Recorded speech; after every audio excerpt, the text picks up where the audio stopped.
Chinoiserie, chinoise what?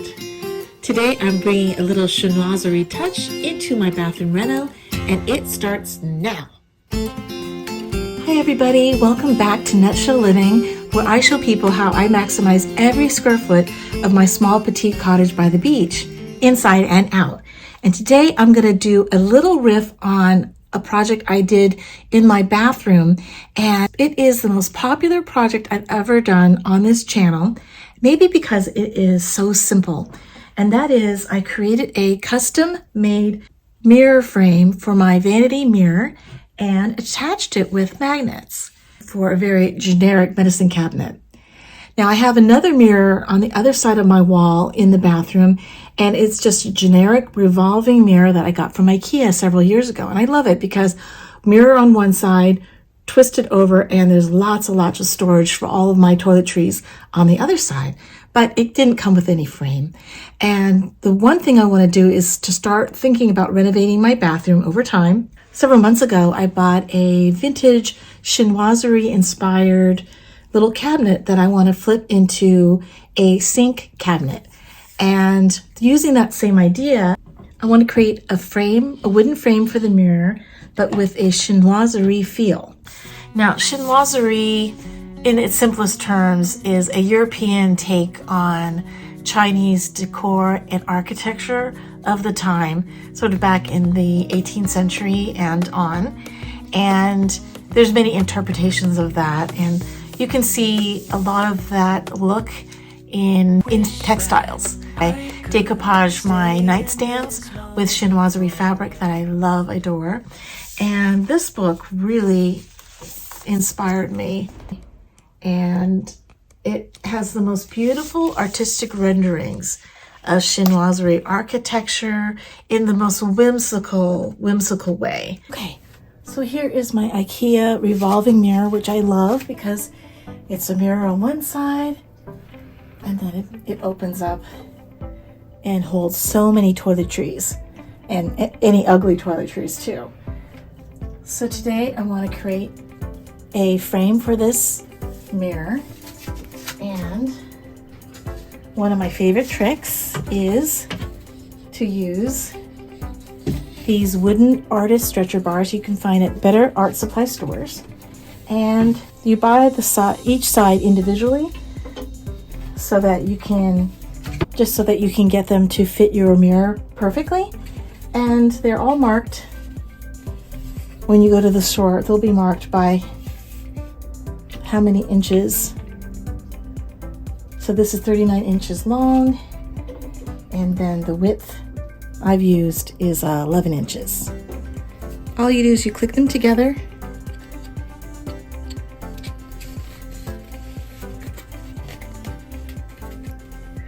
and they click together really easily.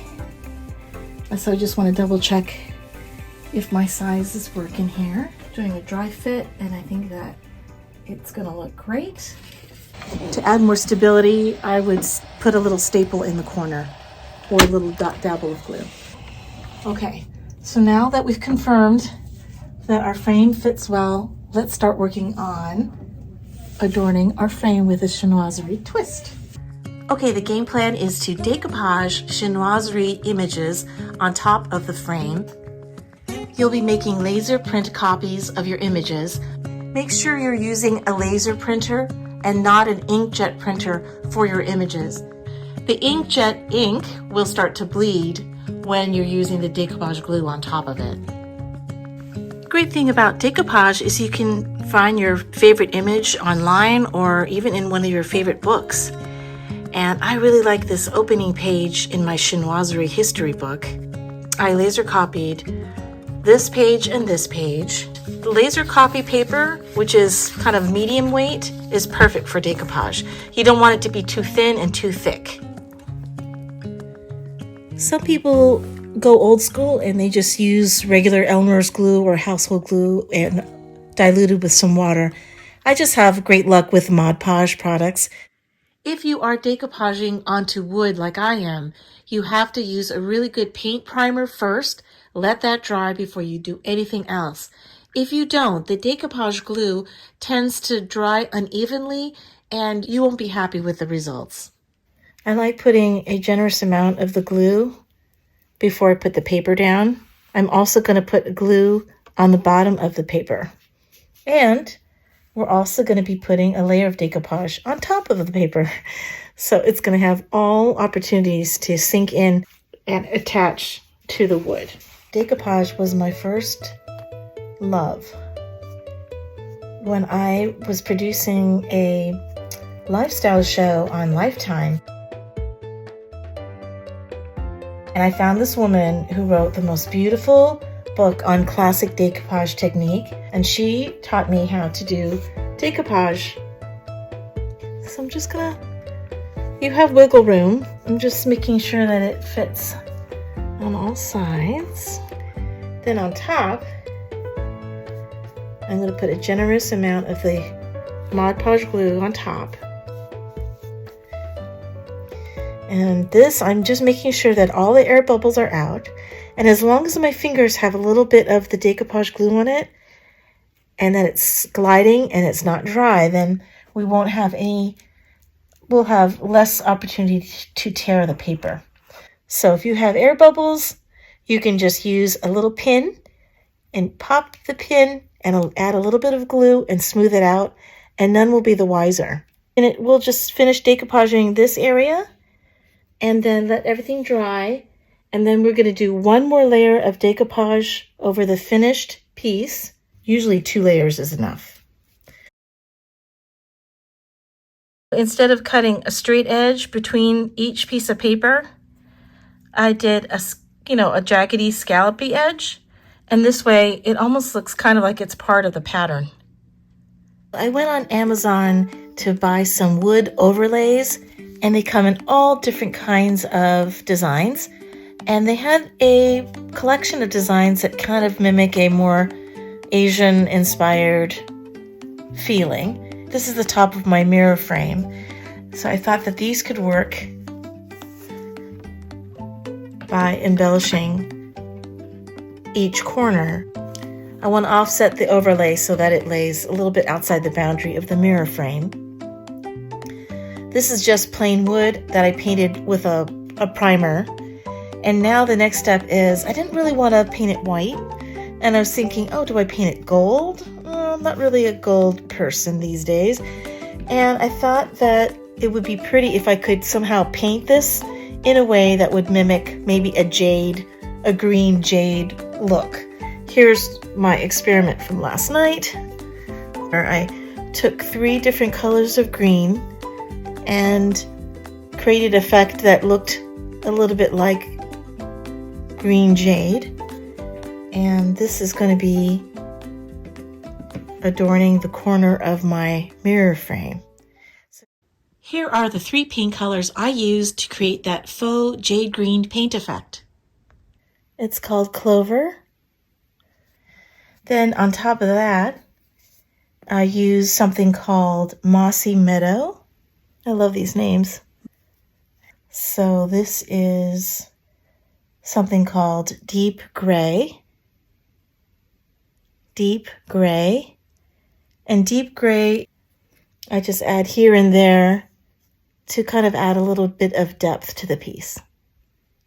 The key to making all of these paint effects, like if you're looking to do a marble effect or a malachite effect, or in this case, a faux jade effect, you want to mix each paint with something called glazing medium. Glazing medium, there are many different companies who make it.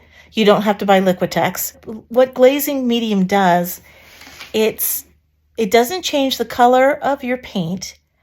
It changes how sheer and see-through the paint is.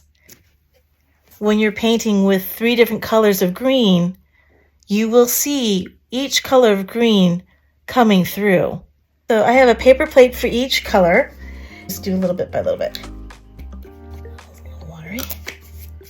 On the same plate, we are going to put a dollop of the glazing medium.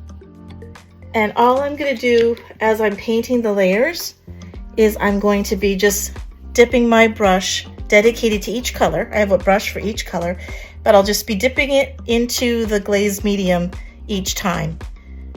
You can absolutely pre-mix all of these in a separate cup and then just do it that way. That's not a problem, but I'm finding like I can control the consistency a little bit better by doing it individually like this. And I'm going to pick up the green paint on my paint sponge brush, and then I'm just picking up a little bit of that glazing liquid. So it's just making it, see how it makes it really beautifully sheer? If you can pick that up. So that's what I'm doing. I'm picking up a little bit of the glazing liquid to make it a little bit sheer. And then I'll just paint here and there. See how it makes it very sheer? I don't know if I'm on the camera.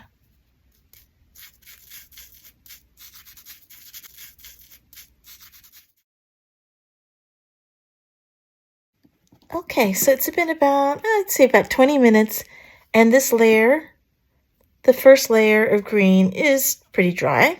And again, paint it on very randomly. We don't need to have an even coat. We want some light spots and some heavier spots. So the next layer we're going to paint is the mossy meadow color, mixing in a little bit of that glazing liquid with it. You can still see a little bit of the darker green coming through. And that's what adds a sense of dimension to a piece. So again, I'm going to be random about my application. The second layer is all dried. And I'm going to do the same thing I did with the first two. I'm going to pick up a little bit of the paint color. I'm going to mix in with a little bit of the glaze. I'm not going to be covering the entire piece with this. I'm just going to use it kind of like to highlight some areas that I want to be a little darker here and there. I like that it highlights a little bit of these curves.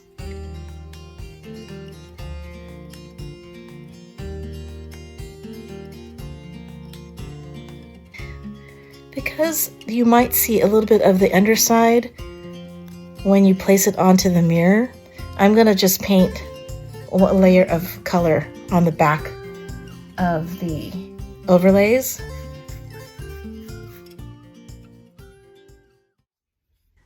Now that all of my wood overlays are painted and dried, it's time to glue them onto my mirror frame, and E6000 glue is my glue of choice for this project.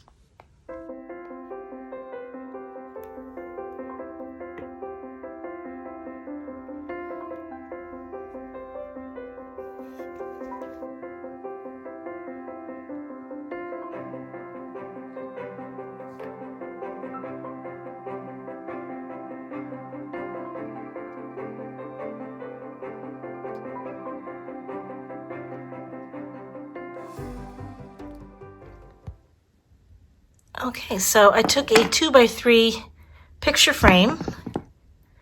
I glued on these overlays in each corner, but the idea is to attach this to the top center of my mirror frame. It's not really centered. And with a wood macrame ring that I cut, I'm creating a pagoda shape. Now that all of the wood overlays are glued down and in place, it's time to install our wood frame mirror chinoiserie style. For this, I'm using a Scotch brand of Velcro adhesive strips. These ones are clear, and I thought that would make them a little bit more invisible underneath this frame. For the big reveal, here you go. A chinoiserie inspired custom made frame for a rather generic bathroom mirror. Enjoy!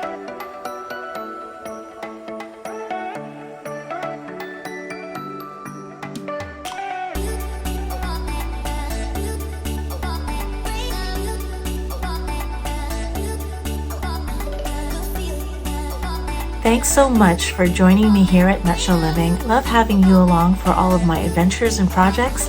I'll see you next time. Bye!